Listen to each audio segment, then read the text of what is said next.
Hi, this is Stephen from Owner Disown, and today we're going to unbox the Aorus X3 V7. It has been upgraded to KB Lake. It is a 13.9-inch ultralight gaming laptop. It's going to be my first of hopefully a series of laptops which I want to look at for ultimate gaming mobility. So without further ado, let's take a quick look at it. Now, this laptop costs around about $2,000, and there's various other competing models in the field.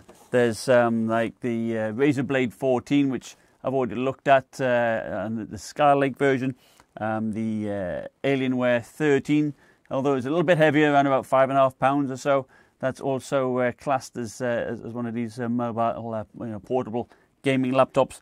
You've got a couple from MSI, the GS63 VR, a 15-inch one, but still very light. It's a Stealth Pro, and you've got the 14-inch, the MSI GS43 VR Phantom Pro. That's around about £4 in weight. So most of them are around about in the £4 mark. You've got the Asus GL502 VS. I've looked at that one before. Again, that's a 15-inch, but still light though. It's still around about £5. So I still like to think that fits into this category, and of course that has a GTX 1070 in it.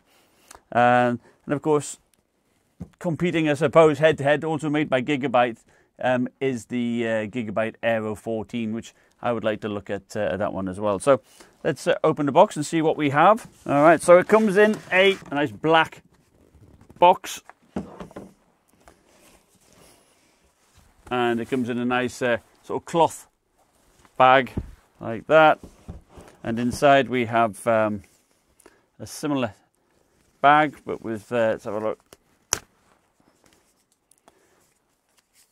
Quick start guide and a global warranty card. And in here we've got a mystery package. There's probably some earbuds. Could it be some earbuds? Nope. It's a little USB drive. Nice. That's could be the recovery one. I like that. That's pretty sweet, isn't it? It's very small. I like those. And a little loop there to clip onto your keychain. So that is a nice touch. In this one, you've got the cable for the power supply. In this little compartment, you have a 150 watt power brick, and it also has a USB port there for charging peripherals. And now let's get to the bit we've been waiting for. There you go. That's not bad at all. I quite like the look of that. It's black, and I think that's the only colour it can come in. Unlike the Gigabyte Aero 14, where you can get them in orange or green, I think, a lime green, as well as a black. I think this is only available in the black. Now it feels plastic, but it's solid. It's got a certain amount of heft to it, despite it being around about £4. So. Little protection cloth, and there we have it. So the trackpad is smooth with the Aorus emblem on it. The mouse buttons are actually you can see they're raised up, some texture to it, and there is a click, but it's a very shallow click, and it doesn't feel very responsive, unfortunately. The keys on the right hand side here have a number pad embedded into them as secondary functions.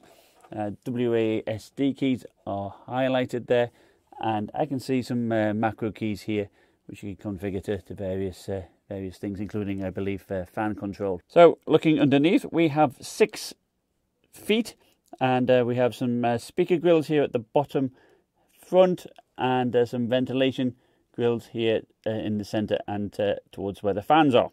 It has a hinge forward design, so which is quite common in a lot of these big gaming laptops now. It's quite surprising to see it in a small one, the hinge forward design, to accommodate the heat sinks in here, because this is quite highly specced out as this laptop. For such a small machine, this has an i7-7820HK CPU, an overclockable CPU, and they say it can go up to 4.3 gigahertz. In such a small machine, I'm impressed with that, and I'd like to see what the temperatures are like when we've seen larger computers, as the Asus G701 VI and the Alienware 17, all get hot how will this cope? I mean, I'll be very surprised. So let's. I'm interested to see that.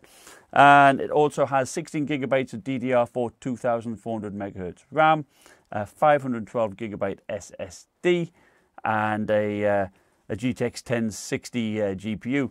Screen rise.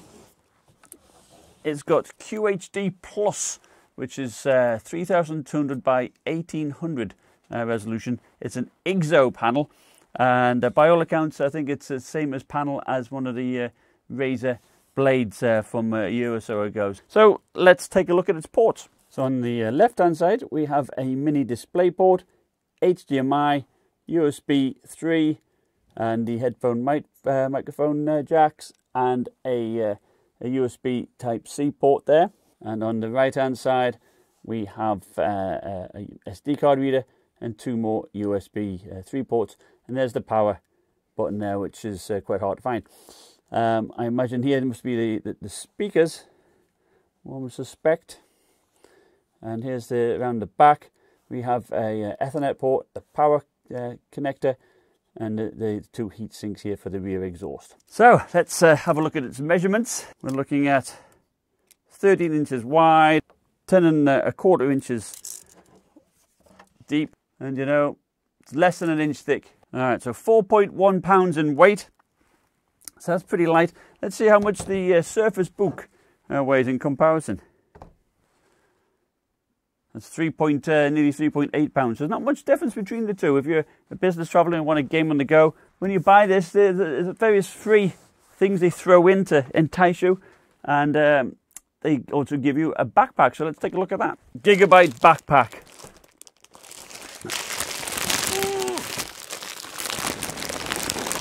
God, this is a bit of a bitch to get into, let me tell you that. So,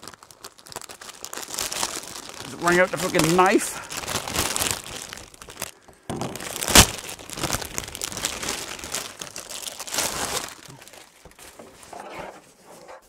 You know, nothing out of the ordinary, but it looks fairly nice. Let's open it up inside. It's got 2 cup holders, or whatever. Looks like it will fit a 15-inch laptop, and just a regular. No front pockets though.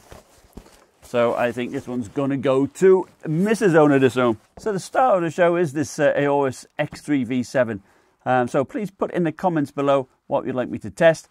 Stay tuned for my full review coming up shortly.